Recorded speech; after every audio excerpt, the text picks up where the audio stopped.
Hi, everybody. Good to see you all here. Welcome. For those of you who don't know me, my name is Ronnie Theeuwis. I'm the programmer of the Talks and Masterclasses program. And one of the great joys of making this program is that it allows us to dive into all these different specific aspects of filmmaking. So yesterday we had the screenwriting team of the new film Rocks here on stage. Tomorrow we'll have cinematographer Diego Garcia here.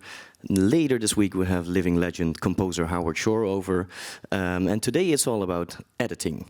We have the editor of, well, let's say a lot of modern instant Brazilian classics like Aquarius, Nyongo, Bacurau, who's also screening here at the festival. He will be having a conversation on stage with the fabulous Ella Kemp. Give them both a warm welcome. Here's Ella Kemp and Eduardo Serrano.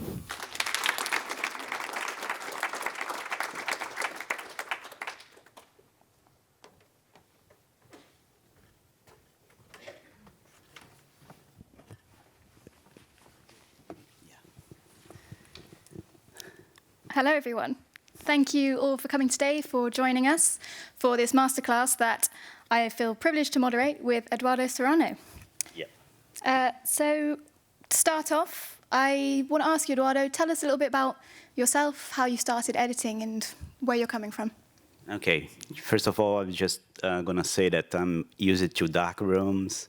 I'm used to be behind doors, you know. That's a very strange experience, so I'm going to try to do my best, but where did I start? Did you ask? How did you come to becoming an editor? Oh, all right. I was a graphic designer before that, and I spent many years doing, graphic design. But then I slowly moved to animation, and then from animation I moved to editing. Where I studied editing in a London school, an English school called National Film School. And I had a master's degree there for 2 years. It was amazing. I actually made acquaintance and very good colleagues here. Actually, both my directors got here at the same time. So one of the directors, he's played Julian is the director from Bacurau, and Christophe Bussen, I made a film for him. He's Belgian, and he was my colleague in the school as well. And he played his last film here 2 days ago. So, Mother is the name of the film, and Bacurau is the name of the film I played yesterday. But yeah, I came to editing. It's, I don't know, when I was a little kid, I really enjoyed programming synthesizers. I don't know if that's something to do with editing, but so I really enjoyed tempo music and playing with time. I actually remember I stayed like hours doing this, like making new sounds and trying to make the sounds better. And you know, so there is some kind of music background that I never really got into it, never really got developed, but I think I made a connection between sound and pictures from the graphic design into the... And then I went back, I made this graduation course there, and it's supposed to be a very posh and impressive graduation course. And one of my teachers, I remember at the time, when we get to the end of the course, they want you to make like a professional, like a business plan, like English people do. 5-year plan. Yeah. And I said, I'm going to go back to Brazil, to Recife. And they said, what? What are you doing? They thought it was a crazy idea. And I thought, no, they are starting a new scene of cinema there. And maybe it's a good thing for me to go back. And looking back, I think I did a very good decision at the time. And yeah, I don't know. And this kind of cinema that we started making in north of Brazil, it's very important to understand that Recife is 2,000 kilometers away from Rio in São Paulo. We are very far away from the economic center in Brazil, and we started doing this cinema because there was a small funding made from electric bills, I think. The money comes from it. And that's it. It's a small funding that reached out to larger fundings, and then we had the federal government being very open to the ideas in like 10 years ago. No, not nowadays, and it started branching out. So yeah. So when you moved back to Brazil to work on filmmaking, there's a couple of things I want to ask you about that. So the way this masterclass is going to work is we're going to punctuate the talk with quite a few clips, going through a lot of Ed's films that he's worked on. But before we do that, I want to ask, first of all, to you, what is the role of an editor that you think? And then how that was affected in your move back to Brazil, and give us a little bit of context on the political situation in Brazil for those who might not be familiar. Start with the role of the editor. How many here are not filmmakers? Okay. Well, that's good, because the thing about editing is very hard, even for a critic to. I mean, I have got a lot of questions from journalists sometimes, and they talk about a lot about rhythm, and I think editing is more than that. It's like rhythm is part of it. It's actually maybe the kind of vehicle the vehicle we use to make films, but constructing a film comes back to more like an idea of getting the good parts and not cutting out the bad parts, So we mold the film with certain elements that are working, or maybe they are not working, but they will work because we are going to develop or constrain other elements. And it's a very complex part of filmmaking, but it is, I think, but maybe I'm biased, it is the heart of filmmaking in a way. So, and the other question was about the political situation, yeah. What's going on over there? Well, we started doing these films in Recife. It's a very small place, and suddenly we started getting noticed, and then we started to get some federal fundings as well. That's something that we didn't have a lot of access in the beginnings, let's say. The previous government, run by the Labour Party in Brazil, were very keen into developing the cultural, not very different from here in Europe, They started to, just give funds to develop markets and new markets and take out a little bit of the production from the Rio and São Paulo and get to the other places in Brazil.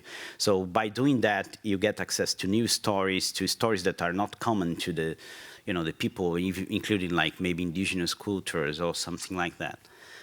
Well, the new government it's very strange, because the far-right government that's running Brazil now, it's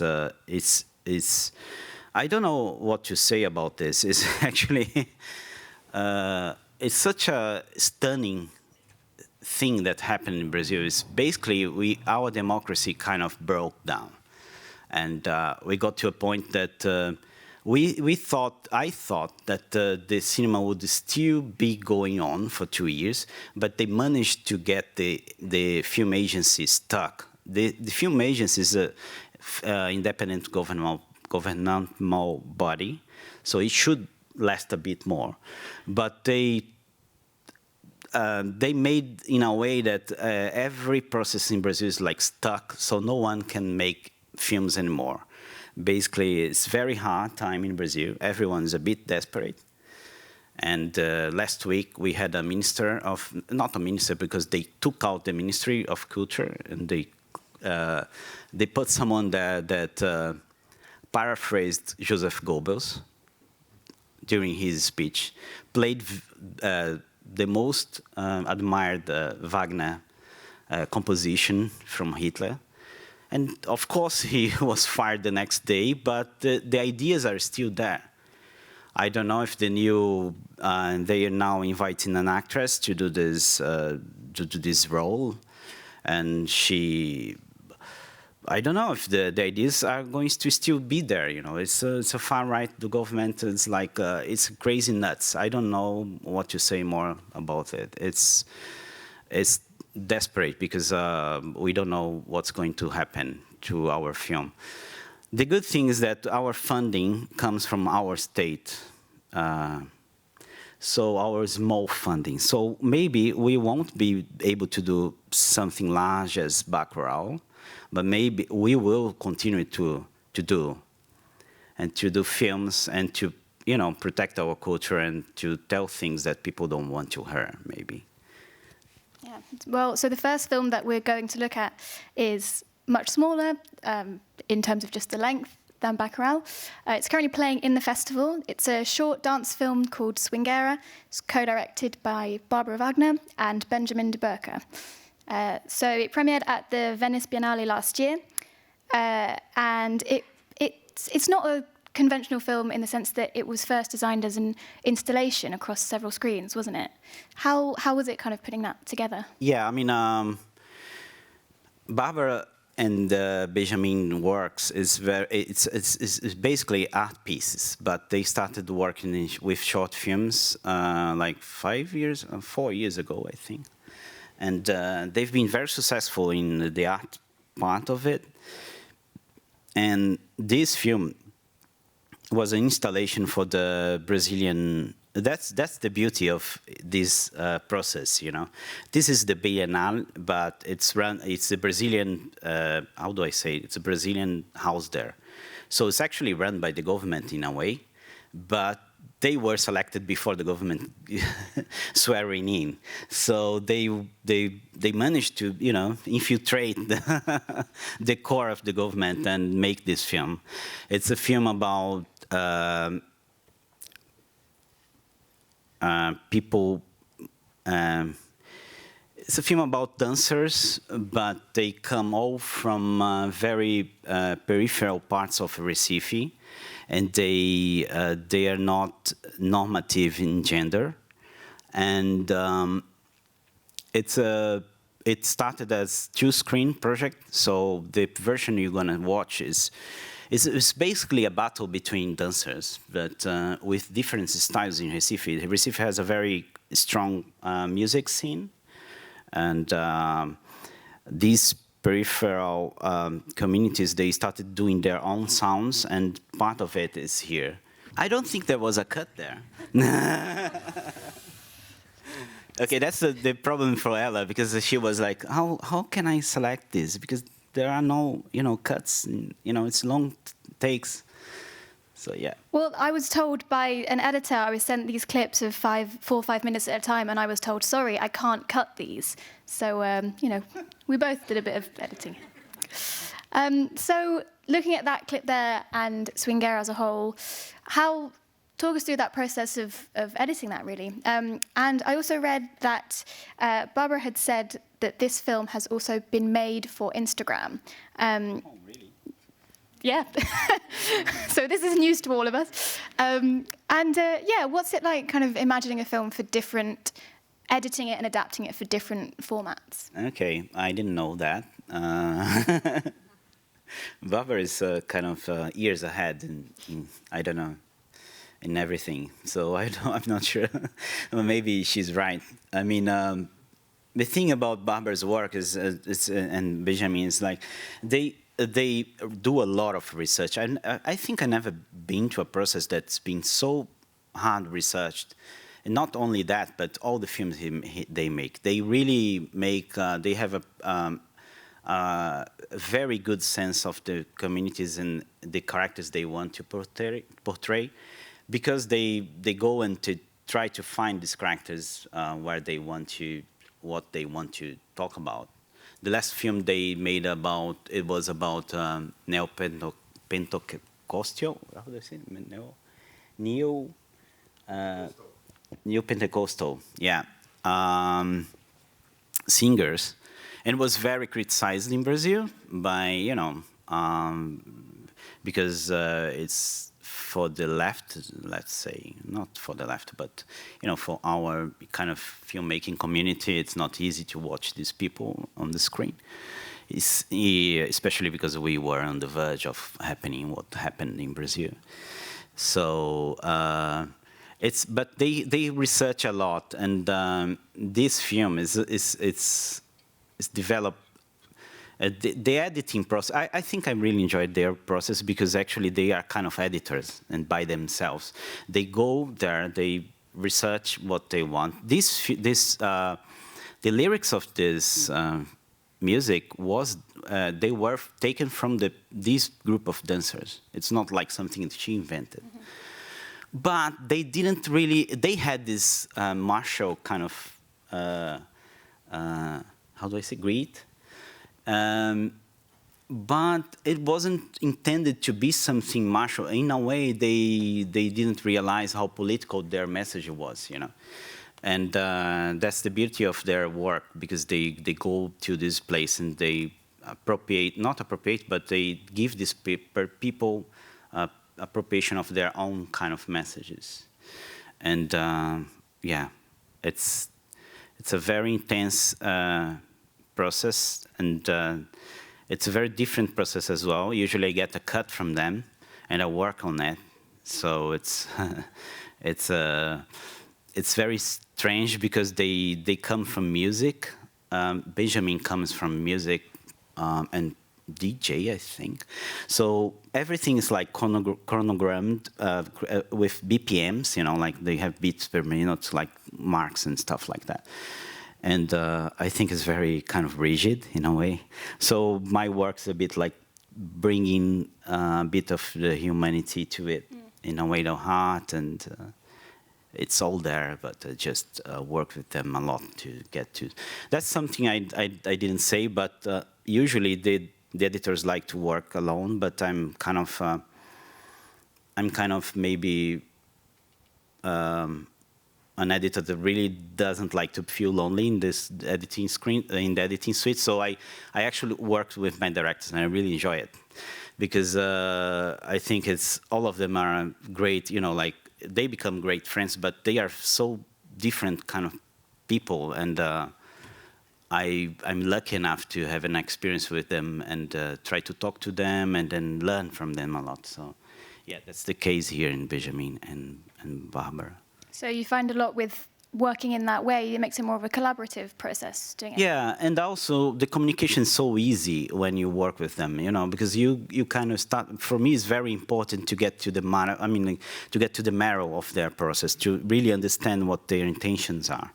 So sometimes you have to really sit with them and talk to them, and sometimes you have to get them to the sofa and to the couch and let them lie down and talk to them about life and the relationships and death, It's a therapeutic process for everyone. It is. It needs to be like that. It's not like you get there and you get a script and you just like cut stuff. No, you need to understand why are you cutting it and why you're not cutting as well. I believe sometimes with every director I work with, I tell them, if you really feel this is something you need to say and to stay in the film, I think they have to be in the film, So it's not like if it's a personal thing, I think you deserve. As an editor, you're obliged to actually have the personal, feelings of the directors inside of it.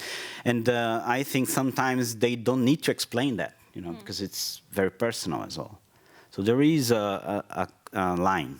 So sometimes the best editing is not editing. Oh yeah, sure. But more editing. So we're going to look at another short film, which is also not very traditional methods, as I understand. So we're going to look at Guerra, which was directed by Nara Normande, and it was released last year. And so this is an animated short which did the rounds at a lot of festivals. It went to South by Southwest, Palm Springs Short Festival, and made the Oscars long list. Yeah. But this was a very different approach again, and quite a difficult process to kind of get where it was. Could you tell us a bit about what happened? Just before that, I need to tell you this, because the good thing about maybe this process of not cutting is because you make it cheaper as well. You have long shots, and you work around the idea that you can create a lot of energy in a shot without, without so much coverage, and that goes very well along with no-budget films and the place I come from. So what we think a lot is about sound. Sound is the cheapest part of filmmaking. So the processing Barbara, for example, they just get rid of all the composition in sound. They remake all the composition in sound, usually getting some. They made these neo-Pentecostal films, kind of music clips, but they had the DJ making the music with their own singing and lyrics, but the DJ made this very 80s edgy music behind it. So it created a feeling of almost like a contradiction in itself. So I think this is part of what we do. And Nara's film, this is a film that you can watch in Vimeo. It's open for everyone to watch. It was chosen as a staff pick last year as well, and there's currently an interview with Nara as well, which I'd recommend reading. Yeah, it's a film that started 4 years ago. It took 4 years to make this short, like 19. I think it has around 20 minutes, I'm not sure. You see, I don't know the time of the films I make, so. But it started 4 years ago, and the idea in the beginning was to work only with the technique that's called a sandbox. It's a light panel that you put some sand on it. It starts like moving the light and photographing it. This was the original idea, and she wanted to mix with scratch the 35 stock and a lot of different techniques. Anyway, the film went on, and it started with a very small budget, the budget that we got in the grant in our city, in our state, and the film, there was a point the film almost not stopped because there was no more money, and she couldn't make it anymore. And we started up. It's a strange process. Animation is a very different process for editing because we are brought on before the production. So we kind of direct with the directors, which is very, for me, it's an amazing experience because I learn a lot from it as well.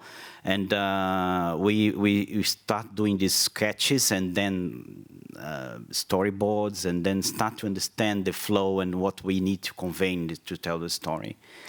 But it is a very expensive process as well because it takes a long time to make. And she ran out of funds, and it's very interesting, this story, because she applied for National Film Board in Canada, and they told her, we like your film, but your film has too many techniques. And I think we don't know how it's going to work out in the end. And the beauty of this is that the film we then talked a lot about it. Oh my God, what's going to happen and what are we going to do? And then Nara had this technique made with, it's a different kind of material that resembles sand, but and some of what you saw there, it's this material. And then it was the cheapest option. She would make some of the animation, so we don't have to hire anyone to make the. That's the thing about editing as well. I believe editing is a bit of has a very. It's a producer in the dark, because I see the editing as a neighbor as well. It's kind of enables the projects to live. Sometimes you have to find solutions that are not really on your face, and it might be through sound, it might be different kind of things. In this process, we just talked about it, and I said, why don't we make everything about sand then? And then there is a justification that it's a sand, it's about a beach as well. So it was during the process, and then she applied with this concept in France, and she got granted 8 different submissions in France. it's probably the most rich animation shot in our city ever made. And she hired all these amazing, animators in France and had the post-production made with everyone she wanted. The guy in Canada is amazing as well, sound. And some of I saw some of the results in the grants, and they granted her the funds because of the mixed technique. Just depends where you look then. And then how did your process change in those initial stages when it was just you and Nara kind of trying to work things out, and then once you had all the funds and then you could move at a different pace, how did that change the way that you worked? We did, I remember she went to the beach and she made these shots there. Part of the film was shot with stop motion. That's kind of her thing as well. And before she went there, she made some changes in the script. And when she came back, we had to change a lot because of, I think the story was better in the animation we did before. So it's, I'm not sure I'm answering your question, but I think the film was constantly changing while it was being made. It's a film, also a very difficult film. That's why it's good to work with the director, for example, in this case. It's a film that it's a homage to her friend, that her childhood kind of very intense friendship that she passed away. So it's kind of a very difficult subject for her as well. So yeah, I mean, yeah. It's a very beautiful animation, and yeah, I definitely recommend seeking it out on Vimeo. Having worked in animation with that process, would you do it again? How did you kind of feel about working with those specific materials? If you had the option to come up again? Animation is very hard. I mean, directing is very hard, isn't it? I mean, that's why I don't have any will to be a director, because it's very difficult. So animation is harder than this because it's very expensive as well. People don't realize this, but animation is really expensive. I love animation, so I learn a lot from the process. And even though it took 4 years to make, it was not like all days I was working on it. So I would get some of it, work 2 or 3 weeks, and then it goes back to the process of making the shots that takes a long time. But yeah, I would definitely do it again because the animation is amazing. Mm-hmm. Excellent. So we're moving away from animation and away from shorts now into the few feature films we're going to talk about. So the first one that we're going to talk about is Neon Bull, which came out in 2015, directed by Gabriel Mascaro. So the film offers a quite slow, contemplative snapshot of this group of people working on a rodeo, and focuses on one cowboy in particular who's dreaming of moving into the clothing industry one day. So the film premiered in Venice in 2015. It won the Special Jury Prize there. It won 4 awards at Rio Film Festival. And, I mean, it's fantastic. There's many reasons that we're talking about it today. This is the only sequence in which you see the neon bull. And a lot of the film is very slow. And I think what you said earlier about often editing being the decision not to cut is something that I thought about a lot watching this film, which there are a lot of scenes that are just very long takes that are completely absorbing. What was that process like? Yeah, I mean, Gabriel's work is interestingly enough, he was a documentary filmmaker on his basis, I guess. And I cut a documentary for him called Housemaids a few years ago. But actually, that's a funny part of it, is the director's voice on this rodeo thing. The idea of these films are not, it's to contemplate the idea of being immersed on the film. It's more about trying to tackle the universe they're into it. so that you can really feel being in maybe in a rodeo, like strange rodeo, because the films that Gabriel does, it's always like, there is a very interesting thing that he does. He designs the characters to be in like a rodeo guy that wants to be a fashion designer. Is something very uncommon and unusual. And that's usually what he does. He creates the drama, not from the narrative. The narrative comes as a second thought, I guess, but it's there. They work on a script. They work like several times on a script. But the idea is to get immersed on this film, in this universe, and try to understand the humanity of these characters from the way that they are. You know, sometimes they are just completely in contradiction to the universe they are into it. So that's the thing that he works on, and it's directed to be long shots. So it's not, this film is not like a small budget in a way that's like a medium budget for us. Not like big for you guys in Europe, but it's probably small here. But it's directed to be long shots. They usually do like maybe 2 or 3 setups per day, and it takes like 15, 16 takes to do one shot. This particular scene is interesting because this was also co-edited with Fernando. And Fernando is a very good editor from and producer from Uruguay, and I got into this process after him, and this scene was out of the film, and I thought maybe we should go and put back the scene, you know, and I did some structural changes as well, but. This scene wasn't there, and it's funny enough, the film is called Nyongo because of the scene in a way. And the process with Gabriel is very interesting because he's always like into the ideas, and he wants to produce them. And he went there and he made this part of the scene was made in the weekend while we were working. It's really interesting because he goes there with the camera and he just shoots it. And he comes back to the edit suite and says, "Here, take this." Yeah, here it is. And I said, "What? I made this weekend. How come? We just discussed this Friday." And it's like this. And he's always doing and stuff, and he's going, even though the film takes like a setup takes 1 day to make, you know.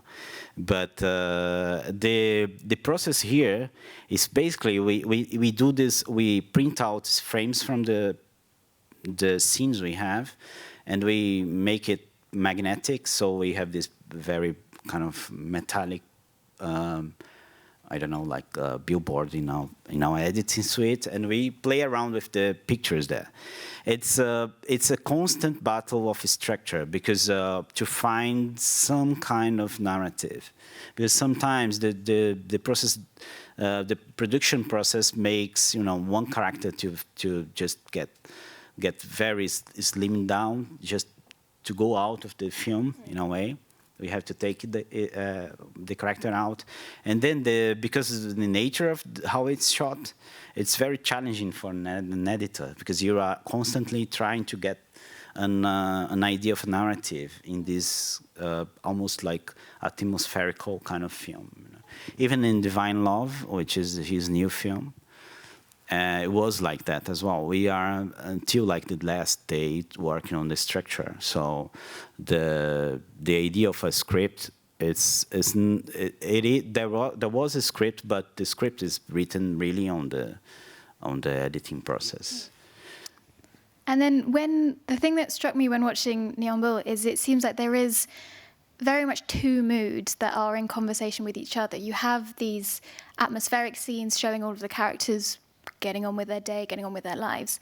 And then you have these short bursts of very vivid, hallucinatory almost kind of poetry. And we have one that we've seen. And then you have others where it's one of the women who wears this horse costume and, is doing a very different kind of performance. Yeah. What was it like kind of working with those two very opposite feelings? Were those things that were very clearly laid out to you in advance, or did those evolve? No, for example, I can tell you one thing that I made in the film. And in the beginning of the film, there is a scene that the dancer. It's a film about a kid. That it's about this, well, the fashion designer, rodeo guy, but he walks around. He drives around with this woman that's a driver of the truck. So he plays around with the genre, kind of preconceptions a lot, and she has this small child, kid, and there is a scene that's actually meant to be in the end of the film, that where the kid gets really annoyed by her and slaps her in the face. That's a scene that was in the end of the film. Right. Because it was a constant, like an arc of the development arc, and then in the end she had this burst of rage, you know. So I just got this scene and put in the beginning of the film, because the film started as very atmospherical, but it didn't get had a lot of energy on it. So I suggested that, and he liked it, which is a bit crazy. But one of the critics I read, I think it was a guy from US, like New York. He got it because he talked about this. I was like, wow, someone got it, because it was, it was meant to be in the end. But it's the way we work some of the films as well. I mean, when that's not something that he learned from the first film he made, something like that. It's called August Twins. Went to Locarno some years ago, and he made with his 5D in the beach with an actress that was living in our city. So it was very, very low budget, budget that was made for short films, and he learned from this process of long takes, and this is the way you can budget for very high quality kind of. This scene is not so high, but some of the scenes on the film are very high. There is this sense of a lot of money on it, but it's actually not a lot of money. It's because they have fewer setups than usually people do. Yeah, because those scenes are very much styled to look like music videos. They're lit with this red or green fluorescent lighting, and there are a lot of shortcuts as well. Oh yeah, for example, I mean, by the way, Diego Garcia, the DOP of this film, is going to give a masterclass here as well. Exactly. So moving from one very influential Brazilian director to another one, we are going to look at two films by Kleber Mendonça Filho, who you may know, who has been very prominent around the world as a Brazilian director. Both films that we're going to look at, Aquarius and Bacurau, have gone to Cannes, and you have worked on both these films. Yeah, and the second one, Backeral, was co-directed by my friend Julian Dornelles. That's who is with us today. So the first one we're going to look at is Aquarius, which is about a retired music critic in Brazil who refuses to move out of her apartment building. She is the last person in her apartment, and the developers wanting to take over the whole building. So I think it's interesting to start with that clip, because the film begins at this time in 1979, and this is at the birthday party of Clara, who becomes the protagonist. It's the birthday party of her older aunt, Lucia, and everyone's there to celebrate her. And what you see at the end of the clip is where the film jumps forward to 2016. So then from that point onwards, we follow Clara, who is now on her own in this apartment building.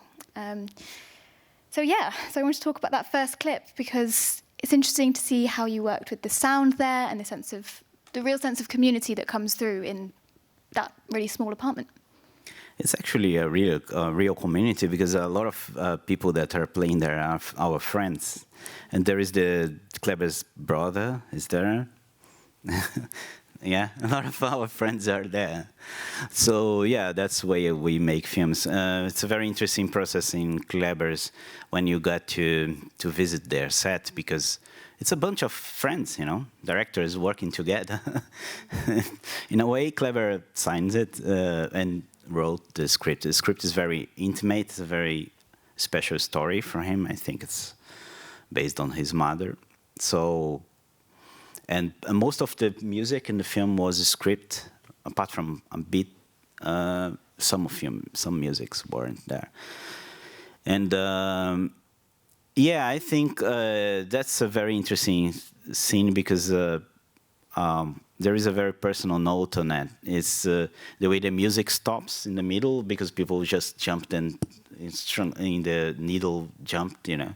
In the old days, we had needles. and this is very personal because this was Kleber's intentional, the way in, you know. He wanted the needle to jump, and, you know, he said it's very specific about this. And so it's very hard for me to talk about Kleber's work. I always think that I didn't do anything in it. I think it was already there. But yeah, the idea is jumping around in the future, and it's almost like 15 minutes block in the film in the beginning, kind of intros of the film, but it's very strong for the character and the way that that's a point in Kleber's film. The cycles of history. The history is in a cycle for him. It's important to notice that Kleber's mother was a historian, so that's his background as well. So he's, yeah, I don't know, did you ask this or I'm just wandering around here? Well, in terms of Brazilian history, this is, I mean, this film in particular is fascinating in terms of the impact that it had around the world. Now, it premiered in the official selection in Cannes in 2016, and walking on the red carpet, the cast and crew of the film held up a number of signs, one of which is Brazil is not a democracy anymore. Yeah.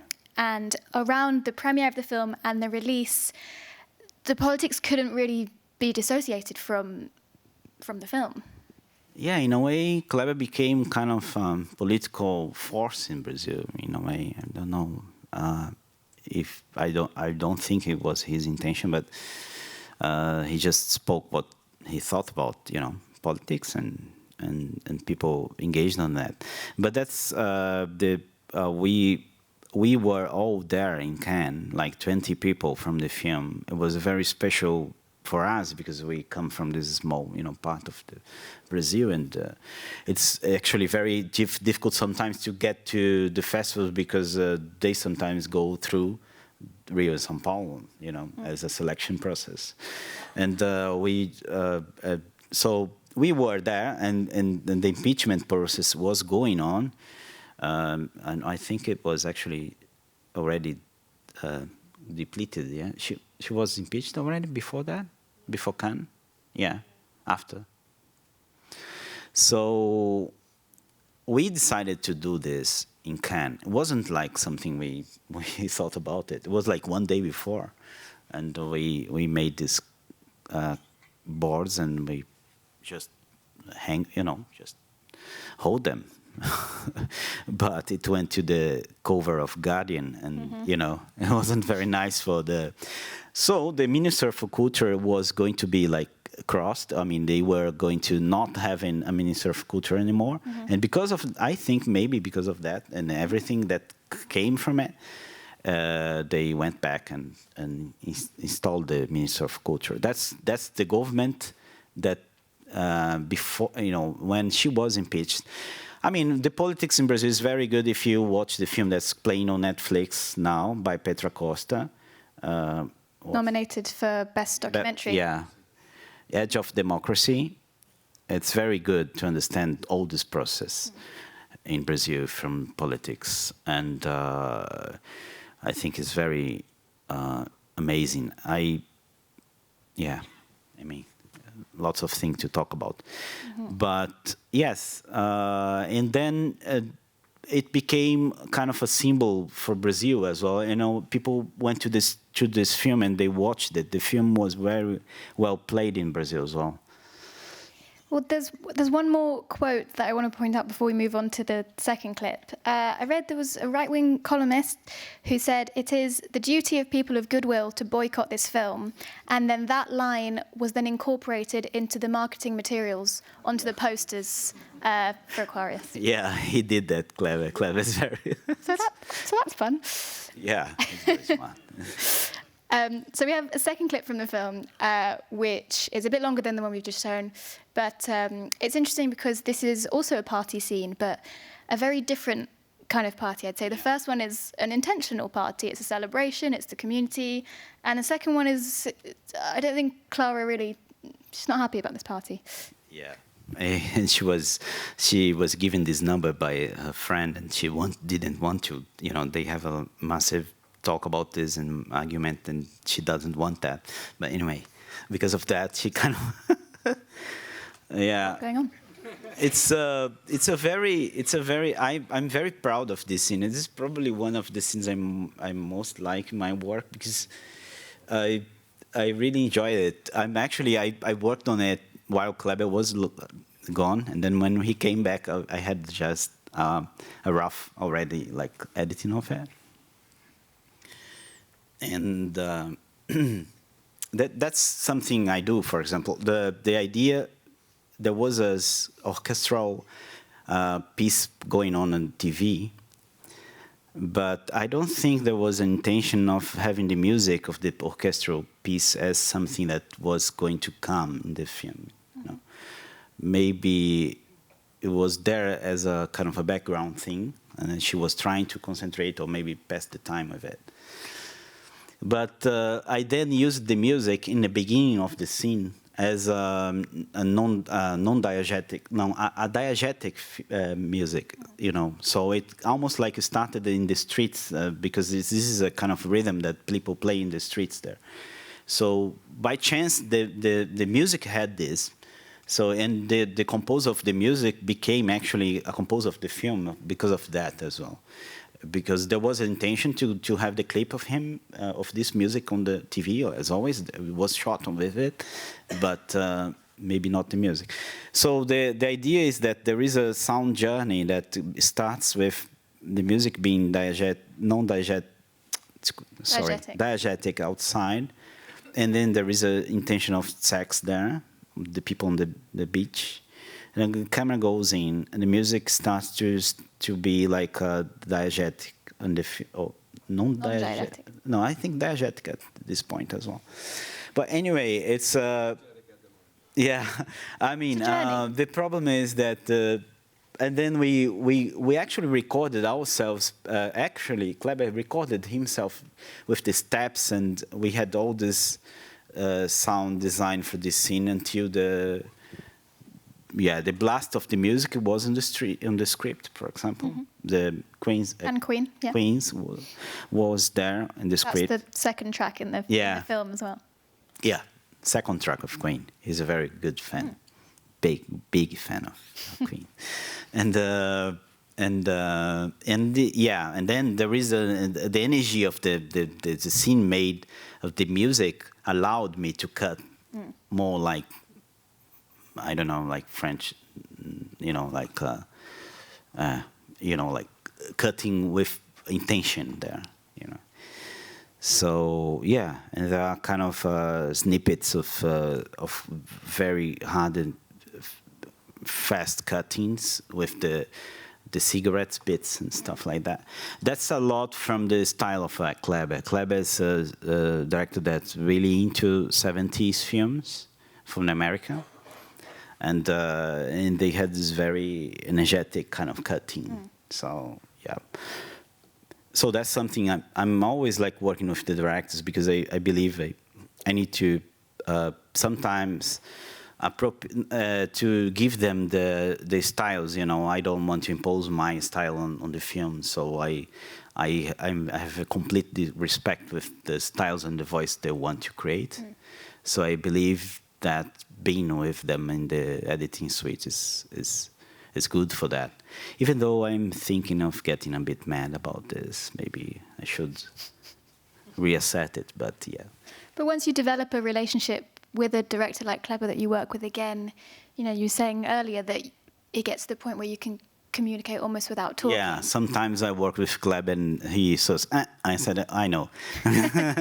And then I start doing something else, and then he knows, this way, we don't even talk a lot sometimes, But with Bacurau, we talk a lot because Juliana was with us, and we would discuss stuff with Juliana. but we will get to Bacurau, in a bit. We would, yeah. I mean, so we were going to talk about Bacurau next, and I think Aquarius and Bacurau are very different films, but you have the same sense of they're very frenetic films. It's very high stakes and high paced, but in places that should be quiet, and small villages, and an apartment building of someone who's just trying to be retired and live their life. Before we move on to Bacurau, I just wanted to ask, when you working with Kleber, what were the main things that you noticed that changed the way that you worked? What kind of ways did you adapt to his vision as a director? Oh, one thing that was very common between us is that we are really into sounds, So yeah, that's one thing that's in common. But that's the difference. There is a very, very specific thing. Kleber likes to work on the cut chronologically and until the end of. That's not usually, as an editor, we do like a rough cut of the full film.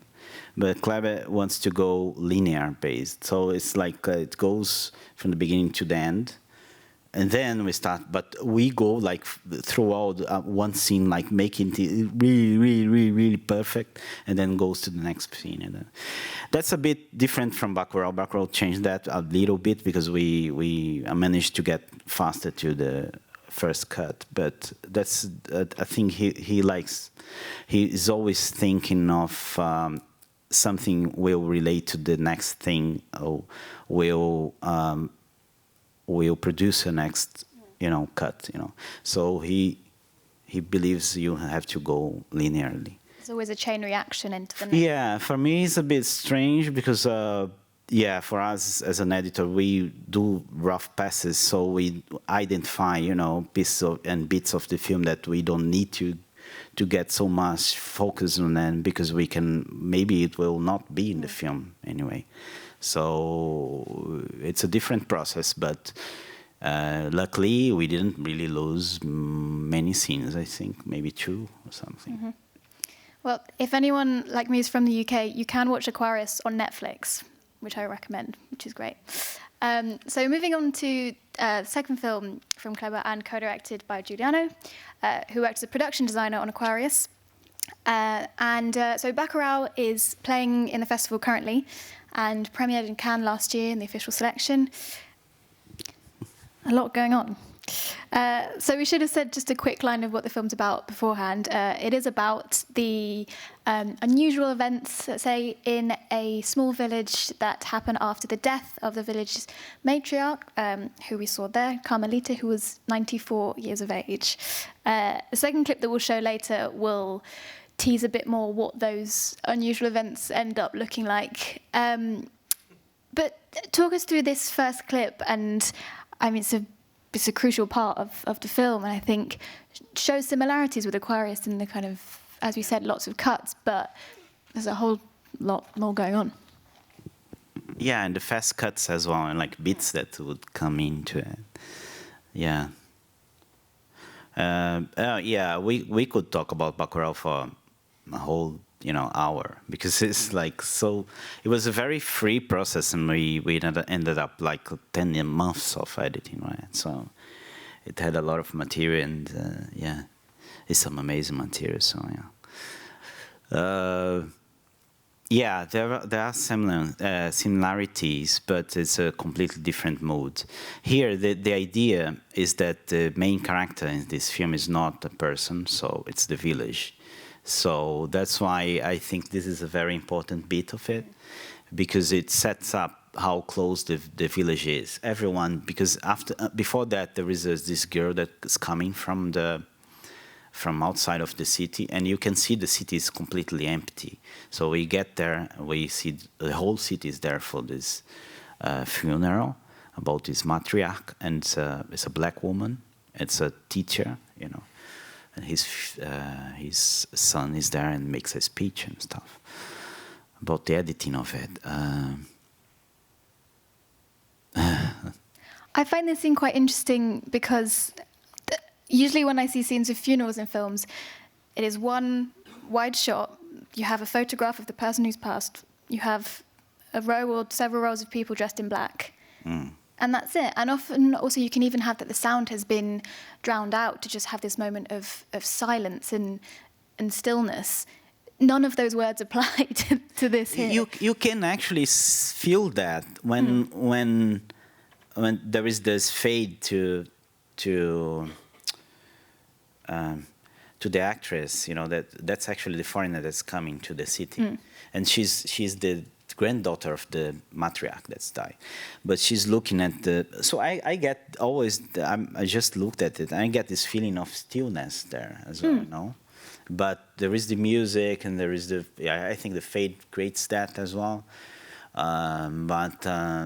I don't think there is the stillness, but because we have the music, maybe that's, and everyone's chanting together, maybe that's why you maybe feel it's different in a way of funeral. It's much more vibrant as well, and I find that throughout the whole of Bacurau, all of the colours are just so vivid the whole time. Was there a lot of work done in terms of the grading of it as well that was very intentional in that sense? Yeah, I mean, yeah, I think they actually made it very strong, the colors, yeah. I'm used to the colors of my edit suite, were a bit like pale. I like them. Not with this film. But anyway, that's not my choice. But yeah, I mean, the idea behind it's almost like a dream sequence as well, because it's she took a pill, not a pill, it's like a pill before that. So a seed, yeah, a natural seed, but makes you a bit. I don't know. You gotta watch the film to understand that. So it could be a trip, you know, as well, in the funeral. So yeah, I don't know if yeah. We can move on to the next sequence. Yeah, it's very hard to talk about editing, I can tell you. That's why we don't have so many books about editing as well. You know, so many theoretical things about everything in filmmaking, but editing is a bit difficult to understand how the process went. Can I ask a question? Yeah. Because in this scene, I think it's one of the best scenes of the film because so much is going on also stylistically on the editing. But you use the dissolves, you use like super soft transitions, then all of a sudden you have this hip-hop editing that you saw in Requiem for a Dream, for example, with taking the seed and all that. Were you ever worried during the editing stage that you were using too many techniques? And, well, let me rephrase it. How do you make sure that it stays in balance? How much is in cooperation with the director, for example? I mean, they're very open to this, and as I said before, Kleber and Julian as well has they're very keen into this 70s kind of Nick Rogue, for example. Kleber loves Nick Rogue, you know, and you can get that, you know, a lot of Nick Rogue there as well. So. To be really honest, I think this is the film that I was most free. I didn't really think about what I was doing, you know, and yeah, he freed me. He was like, do whatever, you know, I don't care. We were on this kind of state. I think as well, maybe, and that's something I never really realized, maybe the politics played along, because we were editing that during the election process. We were maybe in a kamikaze mission, you know. We didn't care. We just did what we wanted, and that's why I never really was concerned, you know. I didn't really wanted to be concerned. Maybe this is the last film I would make. I don't know. I didn't care if it was like even I didn't really had any plans for it. I didn't really feel like, oh, maybe we need to worry about Cannes or some festival. No, it was like, maybe this is the last film we will make, so let's have a good time on it. I just want to say something about the funeral. We always wanted to make a funeral with the mourning, but it was a celebration of the long life of Carmelita. So it's not only about crying and mourning, but we have this music we edited thinking about a musical scene, Yeah. because it's a celebration. Yeah. So that's all I. Yeah. And this, just one more thing. We did our big cutting for ourselves, and Kleber were not interested in seeing. We did it for ourselves. So that's it. Yeah, there were bits on the production. I mean, in the process of editing that we were alone, me and Julian, and then Kleber would come, and then Kleber would be alone with me. You know, like, was very interesting, the process, and yeah, and this. And I remember that the first time I made this edit, I looped around the music, the chorus, you know, in the end, because I wanted that feeling of celebration and the hip hop, you know, you're talking about Hacky and For a Dream. Yeah, maybe. I never really realized, maybe that was there, you know, because there was an intention to make it very like, yeah, there is a clear arc of, you know, like going up there, yeah. She's the matriarch. There we are. The first thing I want to point out about Bacurau at this stage is if you look at the Wikipedia page for the film, it is described as a weird Western. That's not a critic saying it. That's the specific genre term it's being called by. So I wanted to look at this clip because I wanted to ask, how do you edit a shootout? Yeah, it took a long time to edit this one. Maybe months, I'd say. Out of the 10 months, how many were on the say shootout? this. Maybe, I don't know. I remember that the approach to the town when they are starting to get into the town, it took, most of that part. It took around 2 months at least, you know. It was a really long process for this because it's a very tough thing because it's a lot of actions are in parallel, so you don't know really where to cut to. You have to study around what's the best idea, best approach to get there. And also... the meeting in the farm was longer. Yeah. You mean the meeting? Yeah, they were talking. Oh, yeah, it was very long. There is a bit in the film that they talk, and it's almost, you know, like, yeah, it was very long. Yeah, but this bit, yeah, I think the most important bit, and that's interesting that you brought up the genre of a Western because they were doing what a classical Western does, you know, and they are kind of surrounding the city and they're going to attack the city, and they don't expect them to have a flashback. So, yeah. Because before all of these scenes, everything in the village gradually gets quite quiet, and you're not really sure why, and everyone's retreating. And well, from the celebration of the funeral, things just get quieter until they don't. Yeah, and there is a bit interesting thing about the character Udo Kier plays there. He gets a bit mad. He starts shooting his own people. And this process of editing him as well was very difficult to shape his character because he's, why do you get crazy, you know? And how do you get crazy in a process like that? And that was a little bit of... It's actually, I think the whole approach to the town, it's based on his point of view, in a way. Literally, because you can see through his aiming shots, you know, guns and rifle thing. But it's actually through him that you understand the circle going into the city. And he has apparently the power, but he loses everything in the end. So, yeah. Speaking of characters in this film who apparently have power, I wondered if there's anything that could be said about the politician who is present in the film, it's not a major part in the film, but it's this politician, Tony Jr., who we see at the beginning and then we don't see for quite a while. And any thoughts on a Brazilian politician? No, I think this is funny, you know, because the film was written 10 years ago. It's like it started being written 10 years ago, but it's not like they did this for this political situation. It's just that this is cycles of history that's been played again. This guy, Tony Jr., the politician, it's everywhere in Brazil. Like in countryside of Brazil, we have these politicians that are very, they are actually, it's called Junior because he's son of someone. So, he's already son of someone that's politician. And he goes in the city just to grab the votes. He brings rotten medicine. He brings it's very funny thing, a very funny scene actually. He's a very funny character as well.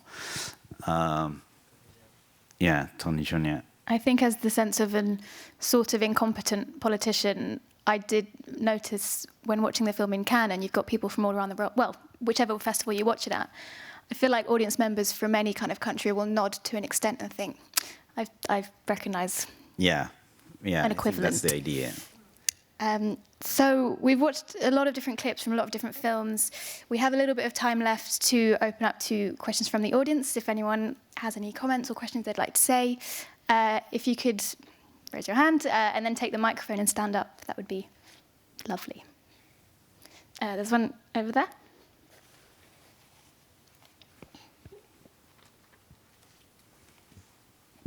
Hi, thank you. I was wondering if you could talk about the difference between editing for a feature film and an animation movie. Oh, such a cool question. Never get that. You see, that's why we have to have animation shots in films. Before answering that, I want to point out that you've seen a lot of my work, and intentionally I asked Ella to select some clips from different directors. And I think it's important to say they all come from the same city. This is they are so different in style and voice, They're not molded. We didn't have even a film school in our city until 6 years ago. So it's because of that incentive, because of the government giving the money to make this work, that it worked like this. And imagine if we could have that in the world. So it's a pity to talk about this like it was a very old experience that's kind of failing because of stupid new. Oh my God, I can't tell this because this is like open public. But yeah, it's very sad, what's happening. And I wanted to point out that, it's because of that. Maybe we don't know about the indigenous culture because we don't have indigenous filmmakers, We need to think about this. And it's all, as well, in relation with the festivals. And I have to thank the festival because I think Rotterdam always play a very good part on it with Huberbaus. And this is something that, in the beginning, we relied a lot in Huberbaus, but anyway, but as well, it's the festivals create another bubble, but that's another question, another discussion. The difference is it's about it comes before shooting, animation. So it's very empowering for an editor to do this because we become kind of directors, DOPs. We become a lot of things in the film, like screenwriters as well, So it's very challenging and very interesting. I love to work in animation. And I learn a lot from it as well because I can't really choose the angles. I can't really just say, oh, the director did some shit here. Why did they shoot this? Actually, I'm directing as well. So if I choose wrong and it takes 1 month to animate it, well, you see, it's not easy to direct. So that's a good thing about editing animations that you learn a lot from it. Yeah. Any other questions? There's one just at the front there.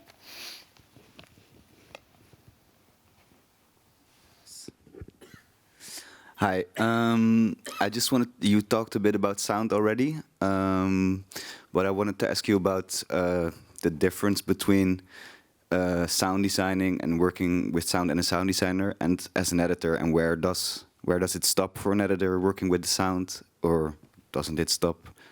just your thoughts on that. Yeah, I mean, it's interesting because I think most of the editors I really admire, they come from sound in a way. Sometimes they come from musical backgrounds or something like that. I usually use a lot of plugins when I'm editing, especially to give the sense of position in the frame. So sometimes I need the sound to be like I need this voice to be like in my face. I need this voice to be like over there, and that alone can make a difference while editing. You know, like the senses you get, the sensations you get from my voice. That's you on a face, and the over there, it's another thing. And then when just talking about voices, for example, in Aquarius, I'm very geeky, so I need to explain this. There is a reverb plugin that you can send a beam of sound, and it will kind of map the geography of a room. So I use that sometimes. For example, in Aquarius, I ask the sound direct person to send the beam through the speakers in Clara's house. So I would have this kind of her house in my computer.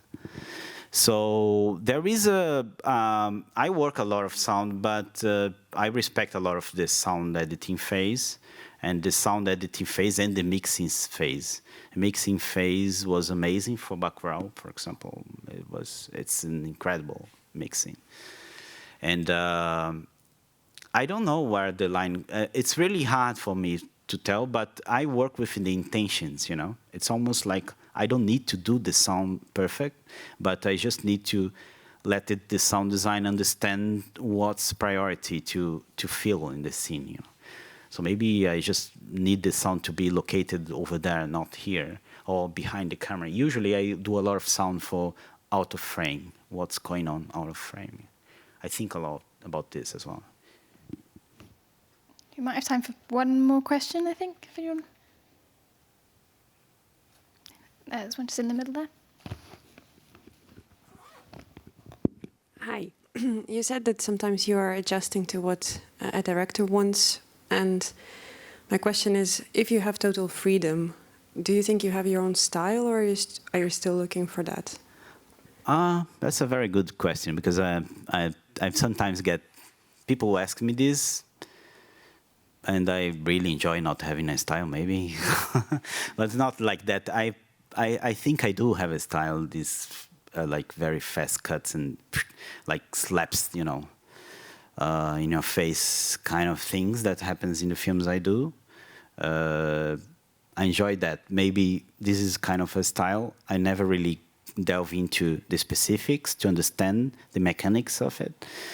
But it's something that I really like, is understanding that the rhythm or maybe the information you're getting from the screen, it's not tedious enough. So you really like to break the pattern so that your mind can't understand what I'm trying to do. So yeah, but having said that, the style of the director is usually something that I can work on it and maybe guide it in a way that's productive for the film.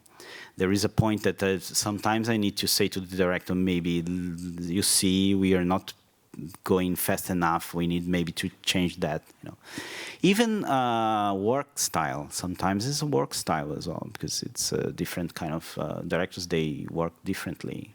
In the heads and the perceptions are so different. So they all very interesting, engaging, and plural. So I think I need to respect that. You know. I think that's all the time we have, and we're going to have to leave it there. Thank you so much to everyone for coming and for listening and for asking questions. And thank you, of course, to Eduardo for joining us. Oh, thank you for bearing with me for this time.